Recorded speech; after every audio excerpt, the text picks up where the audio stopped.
Good morning बच्चों।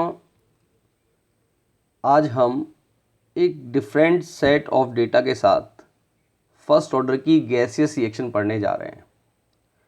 Generally gaseous reaction में concentration की जगह हम प्रेशर का इस्तेमाल करते हैं, ये तो हमें पता है।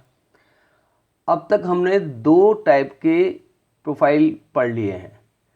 फर्स्ट प्रोफाइल में रिएक्टेंट का इनिशियल और फाइनल प्रेशर गिवन होता था, जिसे हम रेट कांस्टेंट के फॉर्मूले में पुट करके रेट कांस्टेंट निकाल लिया करते हैं। यानी कि रिएक्टेंट का पीआई भी गिवन है और रिएक्टेंट का पीएफ भी गिवन है, और बहुत आसानी से फॉर्मूले पुट करके हमने के की वैल्यू निकाल ली थी। दूसरे प्रोफाइल में रिएक्टेंट का इनिशियल प्रेशर तो गिवन था, लेकिन रिएक्टेंट का फाइनल प्रेशर ना दे करके पूरे रिएक्टेंट और प्रोडक्ट का टी टाइम के बाद प्रेशर दे दिया जाता था, और उससे हमें रिएक्टेंट का फाइनल प्रेशर निकालना था, और फिर रिएक्टेंट के फाइनल प्रेशर और इनिशियल प्रेशर का यूज़ करके हम रेट कांस्टेंट निकाल सकते हैं। आज जो हम डेटा के लिए हैं हमने, ये एक अलग सेट है। इसमें आपको रिएक्टेंट का ना तो इनिशियल प्रेशर गिवन है ना फाइनल प्रेशर गिवन है। दोनों बार दो डेटा दिए हैं, और टी टाइम के बाद P2 जो प्रेशर है, ये P2 pressure A, B, C तीनों का है। यानी कि रिएक्शन स्टार्ट हो चुकी है और टी टाइम के बाद A plus B plus C का प्रेशर P2 है। और इनफाइनिट टाइम के बाद, इनफाइनिट का मतलब होता है रिएक्शन फिनिश हो गई। इनफाइनिट टाइम के बाद जो रिएक्टेंट का प्लस प्रोडक्ट का प्रेशर है वो P3 है। यानी कि रिएक्शन ख़त्म होने के बाद A plus B plus C का प्रेशर P3 दिया गया है, और हमसे कहा गया कि इसका रेट कांस्टेंट हमें फाइंड आउट करना है। तो चलिए हम स्टार्ट करते हैं इसे कि रेट कांस्टेंट हम कैसे निकालेंगे। सबसे पहले A is converting into B plus C, ये हमारी गिवन रिएक्शन है, और इस गिवन रिएक्शन में हमें रिएक्टेंट का तो प्रेशर दिया ही नहीं है। यानी कि T=0 पर जो कंडीशन है जहाँ केवल रिएक्टेंट्स होते हैं, उस वक्त का प्रेशर क्वेश्चन में हमें नहीं दे रखा। तो अभी हम ये मान लेते हैं कि T=0 पर A का प्रेशर P1 है, और B का प्रेशर 0 है, और C का भी 0 है। अब अगर टाइम T के बाद, आफ्टर टाइम T, हमने ये एज्यूम किया कि P1 में से X प्रेशर की कमी हो गई, क्योंकि जब A डिसोशिएट होकर B प्लस C बनाएगा तो A के कुछ मोल्स डिसोशिएट होंगे, और उन्हीं मोल्स के रेशियो में प्रेशर में कमी आएगी।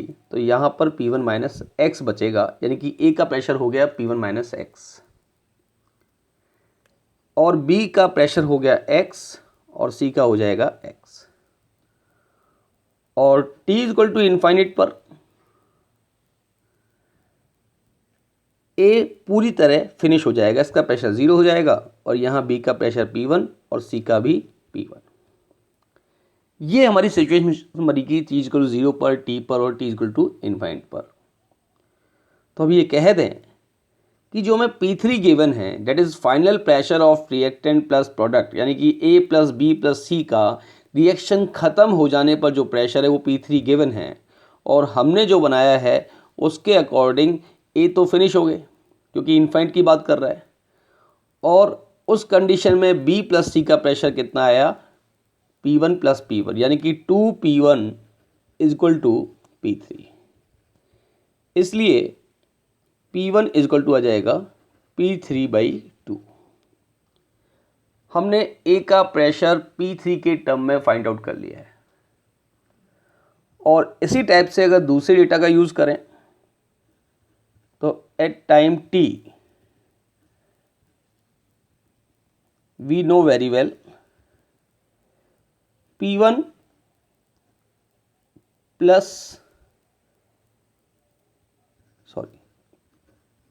Minus x plus x plus x.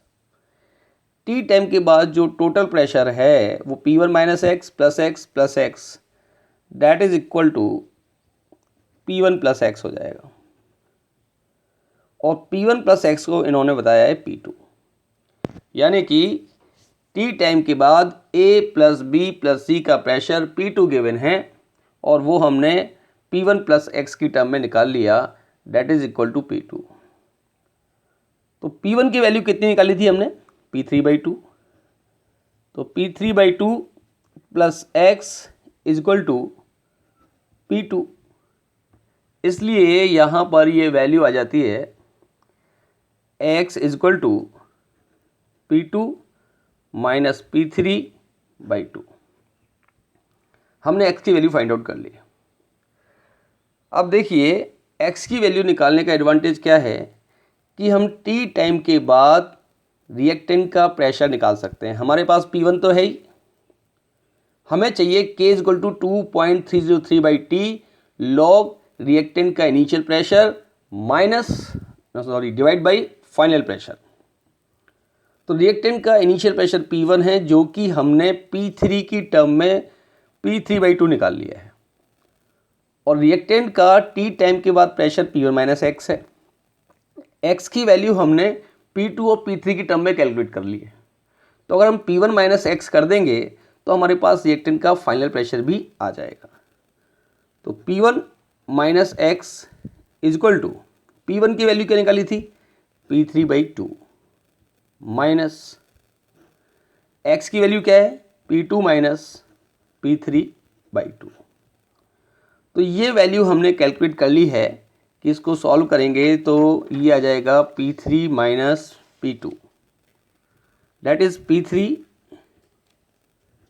Minus P2।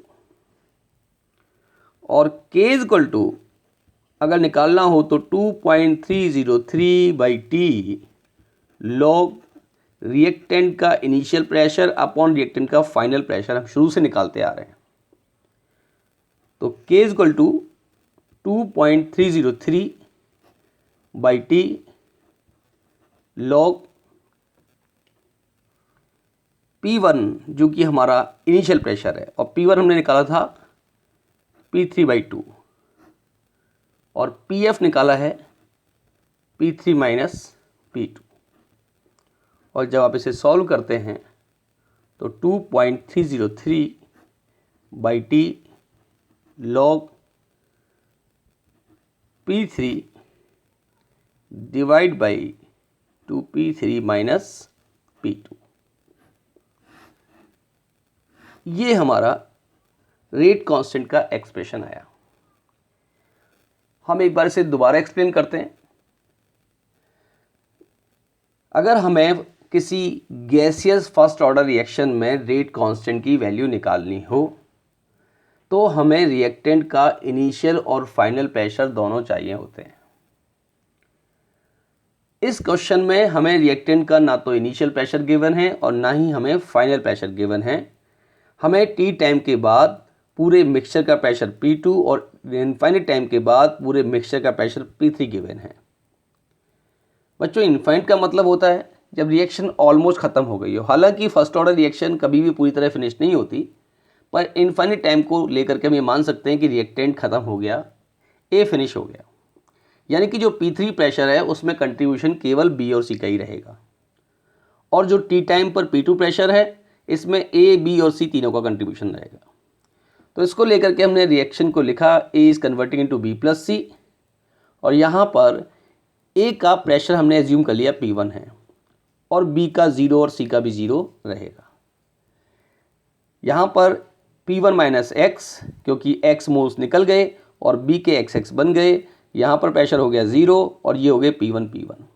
यानी कि इस क्वेश्चन के हिसाब से जो T equal to infinite condition है वहाँ पर 2P1 इक्वल टू P3 हो गया, तो P1 इक्वल टू हो गया P3/2। आफ्टर टाइम T जब हमारे पास प्रेशर है A plus B plus C का, तो ये P1 minus x plus x plus x हुआ, और इन सब का जो एडिशन आया वो आया P1 प्लस एक्स, जो कि इन्होंने P2 दे रखा है। तो यहाँ से हमने x की वैल्यू फाइंड आउट कर ली। x की वैल्यू फाइंड आउट करते ही हमें P1 में से x को माइनस करना पड़ेगा, तो रिएक्टेंट का फाइनल प्रेशर आ जाएगा, और वो फाइनल प्रेशर आ जाता है P3 minus P2। Final pressure आ गया P3 माइनस P2, और ये P3 माइनस P2 को हमने पुट कर दिया वैल्यू में, और इनिशियल प्रेशर P3/2 निकाल ही लिया था, और ये रेट कांस्टेंट की वैल्यू फाइंड आउट हो गई। ये बहुत ही इंपॉर्टेंट पैटर्न है ये हमें आना चाहिए और मैं उम्मीद करता हूँ आपको समझ में आया होगा।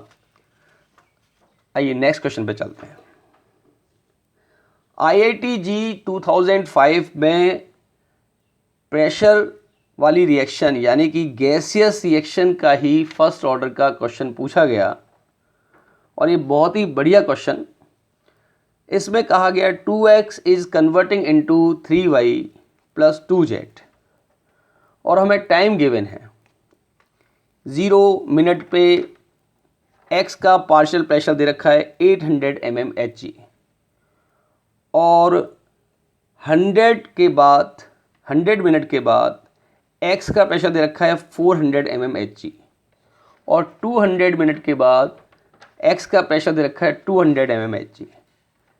यानी कि हमें अलग अलग कंडीशन में रिएक्टेंट x का प्रेशर दे रखा है 800 mmHg, 400 mmHg एंड 200 mmHg और कहा गया है कि आइडियल गैस मानते हुए इसमें ये सब चीज़ें हमें कैलकुलेट करनी है, जैसे कि ऑर्डर ऑफ रिएक्शन, फिर निकालना है रेट कांस्टेंट और हमें कैलकुलेट करना है time taken for 75% completion of reaction और total pressure when Px is equal to 700 mmHg। ऐसे हमने सारे प्रोफाइल पढ़ लिए हैं, हम इस क्वेश्चन को बहुत आसानी से कर सकते हैं।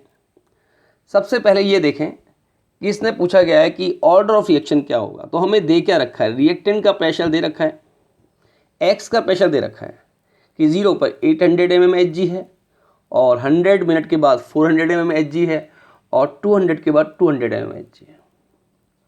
तो देखिए ऑर्डर निकालने के लिए दो तरीके हैं, वैसे तो हमें देखने से ही मालूम चल जाना चाहिए, क्योंकि अगर हम थोड़ा ध्यान से ऑब्जर्व करेंगे तो पता चलेगा कि रिएक्टेंट का प्रेशर एक्सपोनेंशियली डिक्रीज हो रहा है। यानी कि फर्स्ट 100 मिनट में 800 से 400 हुआ और सेकेंड 100 मिनट में 400 से 200 हुआ। That is called exponential decrease, यानी कि हर 100 मिनट के बाद अपने इनिशियल प्रेशर का आधा होता जा रहा है। तो एक ऐसी रिएक्शन जिसमें रिएक्टेंट का प्रेशर या कंसंट्रेशन एक फिक्स टाइम इंटरवल में किसी फ्रैक्शन से कम होता हो, उसे हम कहते हैं एक्सपोनेंशियल डिक्रीज और एक्सपोनेंशियल डिक्रीज केवल फर्स्ट ऑर्डर रिएक्शन में होता है। तो अगर हम ऑर्डर ऑफ रिएक्शन निकालना चाहें, फर्स्ट पार्ट सॉल्व करें, तो ऑर्डर ऑफ रिएक्शन निकालने के लिए एक तो हमारे पास डायरेक्ट मेथड है, यानी कि हमारी अब तक की स्टडी है उस पर बेस्ड है कि Px डिक्रीजिंग एक्सपोनेंशियली। इसलिए कैसे 800 से 400 हुआ है 100 मिनट में और 400 से 200 हुआ है 100 मिनट में, तो ये एक्सपोनेंशियल डिक्रीज हो गया, इसलिए ये फर्स्ट ऑर्डर रिएक्शन है। तो एक तो आप सीधे ही क्वेश्चन को देख करके बता सकते हैं कि ये कौन से ऑर्डर की रिएक्शन है, लेकिन अगर आप प्रॉपर मेथड यूज करना चाहें तो फिर हिट एंड ट्रायल मेथड है। हिट एंड ट्रायल मेथड में हमें रेट कांस्टेंट की वैल्यू निकालनी होती है अलग अलग वैल्यू पुट करके, और जब भी आप hit and trial method use करें पहले फर्स्ट ऑर्डर की रेट कांस्टेंट वाली फॉर्मूले का यूज कर लें, क्योंकि सिलेबस में फर्स्ट ऑर्डर भर के दे रखा है, जीरो ऑर्डर के चांसेस कम होते हैं। तो इसलिए ऐसे क्वेश्चन में पहले फर्स्ट ऑर्डर यूज करें और फिर जीरो ऑर्डर। तो जब हम फर्स्ट ऑर्डर का यूज करेंगे तो k is equal to 2.303/t, यानी कि 100 ले लिया हमने, फर्स्ट चेंज जो हुआ है लॉग, इनिशियल प्रेशर ले लीजिए 800 और फाइनल ले लीजिए 400। यहां से k की वैल्यू जो हम कैलकुलेट करते हैं ये वैल्यू मिलेगी 6.93 इंटू 10⁻³ और अगर दोबारा एक क्वेश्चन बनाए हम 400 और 200 के लिए, तो फिर हमें फिर से के की वैल्यू निकालनी है। 2.03 टाइम तो 100 ही है, log 400 अपॉन 200, यहाँ भी 6.93 इंटू 10⁻³ यूनिट दे देते हैं मिनट इनवर्स। दोनों बार हमने रेट कांस्टेंट की वैल्यू फर्स्ट ऑर्डर की इंटीग्रेटेड फॉर्म लगा के कैलकुलेट की है और दोनों बार सेम आई है, यानी कि यहाँ से यहाँ तक भी रेट कांस्टेंट वही है और यहाँ से यहाँ तक भी रेट कांस्टेंट वही है। इसका मतलब रेट कांस्टेंट की वैल्यू इस इक्वेशन से सही आ रही है। कौन सी इक्वेशन से? फर्स्ट ऑर्डर की इक्वेशन से। इसलिए ये इक्वेशन भी फर्स्ट ऑर्डर की इक्वेशन है, यानी कि रिएक्शन है, और हमने ये प्रूव किया कि इस रिएक्शन का ऑर्डर फर्स्ट ऑर्डर है। जहाँ तक बी पार्ट की बात है रेट कांस्टेंट की, तो रेट कांस्टेंट की वैल्यू हमने ऑलरेडी कैलकुलेट कर ली है 6.93 इंटू 10⁻³ मिनट इनवर्स। तो बी पार्ट भी हमारा सॉल्व हो गया। अब हम अगर सी पार्ट को देखें, जो कि बहुत ही इंपॉर्टेंट है, T75% इसने पूछा है, यानी कि रिएक्शन को 75% होने में कितना टाइम लगेगा। रिएक्शन के 75% होने का मतलब होता है कि रिएक्टेंट 75% फिनिश हो गए। इसका मतलब होता है कि हमारे पास जो रिमेनिंग रिएक्टेंट हैं उनकी कंसंट्रेशन केवल 25% है इनिशियल के कंपेयर। तो बहुत आराम से हम निकाल सकते हैं T75% इक्वल टू 2.303 बाई के की वैल्यू है 6.93 into 10⁻³ minute inverse, log 100 initial मान लिया और फाइनल कंसंट्रेशन बची है 25। जब इसे सॉल्व करते हैं तो 2.303 डिवाइड बाई 6.93 इंटू 10⁻³ इंटू 0.60, और इसे सॉल्व करने पर आंसर आएगा लगभग 200 मिनट। बिल्कुल ठीक है, T75% 200 मिनट ही आ सकता था। कैसे आ सकता है? क्योंकि फर्स्ट ऑर्डर रिएक्शन में एक रिलेशन होता है कि T75% is equal to 2 into T half. First order reaction के लिए हमेशा वैलिड होता है। यहाँ पर अगर हम देखें तो 100 मिनट हाफ लाइफ टाइम है, क्योंकि 100 मिनट में अब देखिए 800 से 400 हुआ और 400 से 200 हुआ, 100 में ये चेंज आया और 100 में ये चेंज आया, यानी कि 100 मिनट में कंसंट्रेशन या प्रेशर हाफ हो रहा है। तो टी हाफ कितना हो गया? 100 मिनट। तो T75% उसका डबल होगा, तो यहाँ पर आ गया 200 मिनट। इसका जो लास्ट पार्ट है, total pressure when Px is equal to 700 mmHg। देखिए क्वेश्चन IIT 2005 में पूछा गया है और एक अच्छा क्वेश्चन है।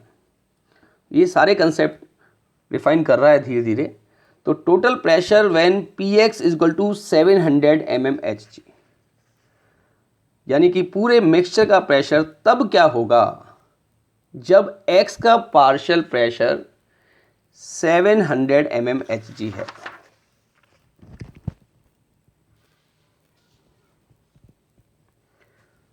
तो फिर से हम रिएक्शन लिख लेते हैं। 2x डी पार्ट में 2x is converting into 3y plus 2z। हमने मान लिया इनिशियल प्रेशर P नॉट है, y का प्रेशर 0 है, z का भी 0 है। स्टोइकोमेट्री के अकॉर्डिंग t टाइम के बाद P नॉट में से अगर 2 अल्फा जाते हैं तो यहाँ पर 3 अल्फा बनेंगे या 2 अल्फा बनेंगे। अब क्वेश्चन के अकॉर्डिंग ये कहा गया कि भाई जब P नॉट का प्रेशर x का प्रेशर 700 mmHg है, यानी कि P नॉट माइनस 2 अल्फा की वैल्यू 700 mmHg है,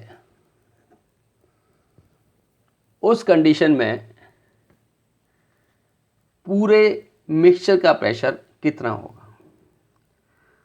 अब पी नॉट की वैल्यू कितनी दे रखी थी, पी नॉट की वैल्यू गिवन थी हमें 800 mmHg, जो शुरू में एक्स का प्रेशर था। तो 800 माइनस 2 अल्फा की वैल्यू आ रही है साहब 700 mmHg। तो अल्फा हमने कैलकुलेट किया, अल्फा की जो वैल्यू है वो आ जाएगी 50 mmHg। बहुत सिंपल है।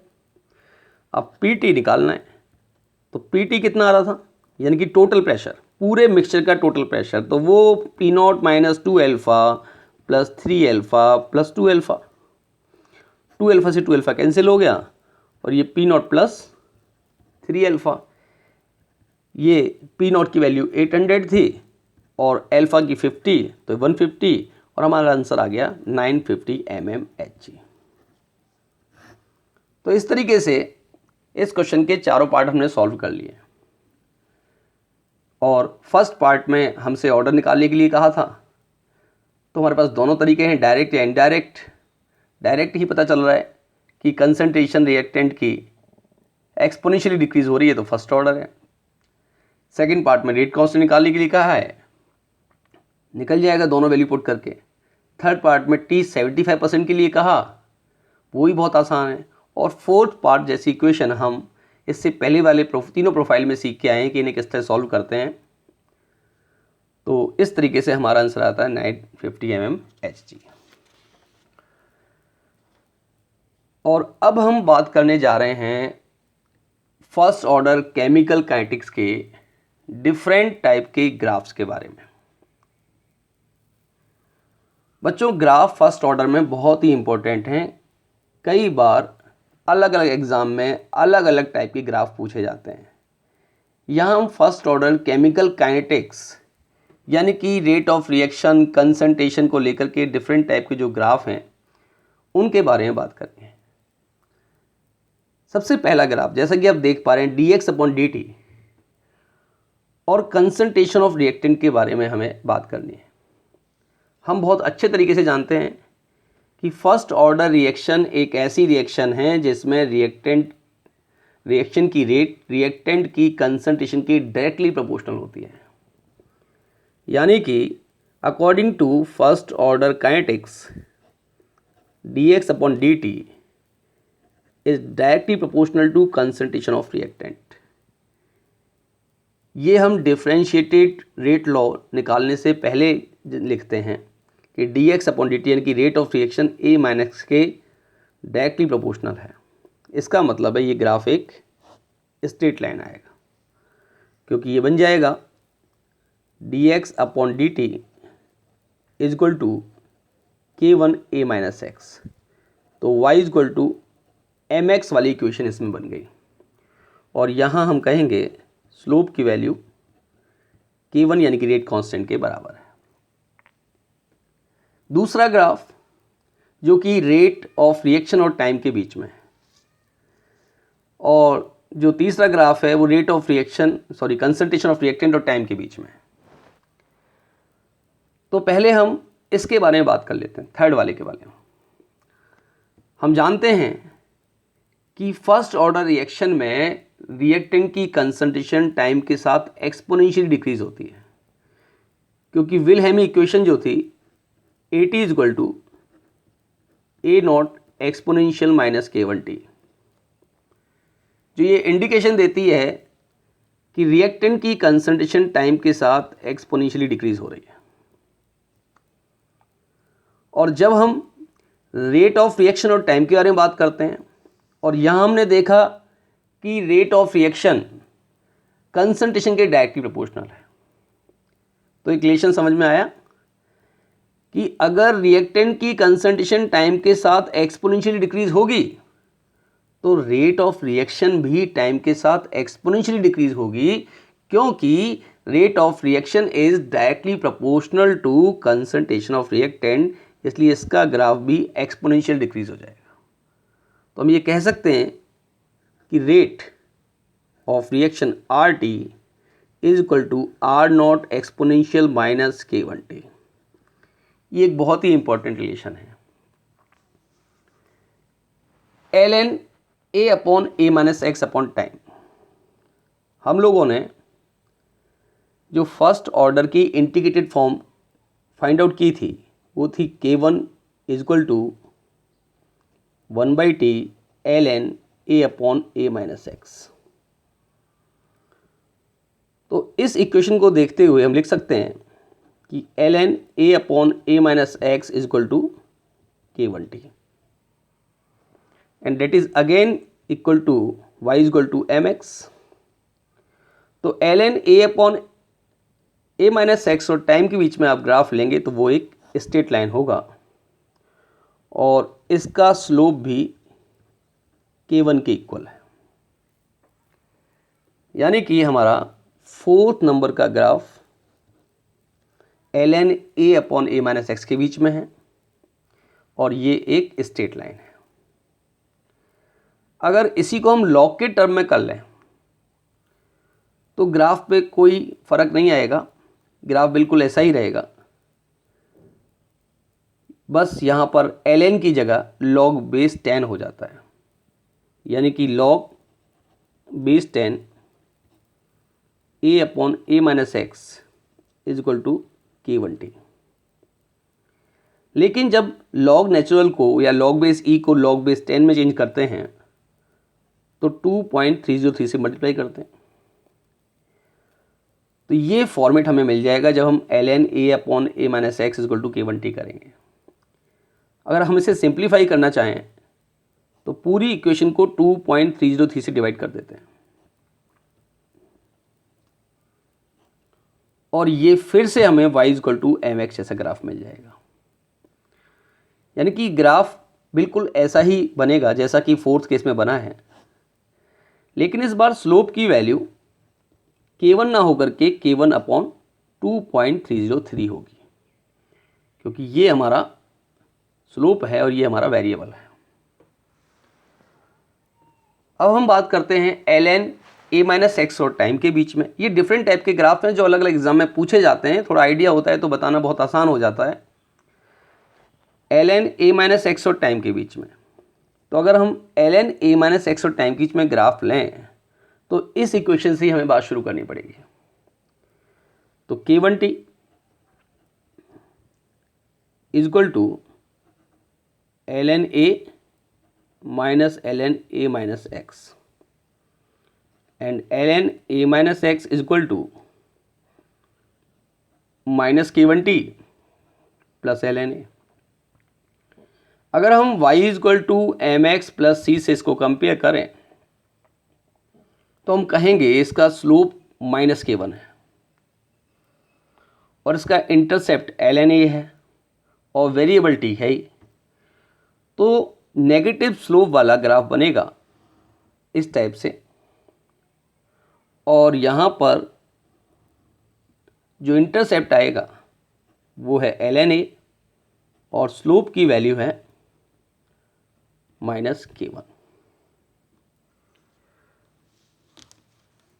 नेक्स्ट क्वेश्चन में बिल्कुल ऐसी ही कंडीशन है, कोई चेंज नहीं है, बस log a माइनस एक्स और टाइम के बीच का ग्राफ है। तो जैसे हमने इस वाले केस में ln को log में चेंज किया था, जब वही प्रोसेस यहाँ करेंगे तो ग्राफ इसका भी वैसा ही आएगा। ये वाला ग्राफ ही हमें यहाँ मिलेगा क्योंकि ln और log बेस 10 का ही डिफरेंस है, लेकिन स्लोप फिर से माइनस k1 अपॉन 2.303 मिलता है और यहाँ जो इंटरसेप्ट आएगा वो होगा log a। और हमारा लास्ट ग्राफ जो है वो t हाफ और रिएक्टेंट की कंसंट्रेशन के बीच में है। हम जानते हैं फर्स्ट ऑर्डर रिएक्शन में हाफ लाइफ टाइम निकालने के लिए एक फिक्स फार्मूला है 0.693 अपॉन k, और इस फार्मूले में कहीं भी रिएक्टेंट की कंसंट्रेशन नहीं है, यानी कि हाफ लाइफ टाइम रिएक्टेंट की कंसंट्रेशन पर फर्स्ट ऑर्डर रिएक्शन में डिपेंड नहीं करता। ये डिपेंड करता है के पर, और के डिपेंड करता है टेम्परेचर पर, कैटलिस्ट पर और रिएक्शन की नेचर पर। यानी कि अलग अलग रिएक्शन होंगी तो टी हाफ अलग आएगा, कैटलिस्ट डालेंगे तो टी हाफ चेंज हो जाएगा, टेम्परेचर चेंज करेंगे तो टी हाफ चेंज हो जाएगा, लेकिन रिएक्टेंट की कंसंट्रेशन चेंज करने से टी हाफ चेंज कभी नहीं होगा। तो इसलिए फर्स्ट ऑर्डर रिएक्शन में किसी एक रिएक्शन के लिए फिक्स टेम्परेचर पर फिक्स कंडीशन में टी हाफ की वैल्यू रेट पर डिपेंड नहीं करती, और ये एक फिक्स वैल्यू होती है, और ये वैल्यू आएगी 0.693/K। दोस्तों, अगर आपको वीडियो पसंद आया हो, अच्छा लगा हो, आपके लिए यूज़फुल हो, तो इसे सब्सक्राइब करें, लाइक करें, शेयर करें, कमेंट करें, और अपनी कोई क्वेरी हो तो कमेंट में ज़रूर पूछें। Thank you very much.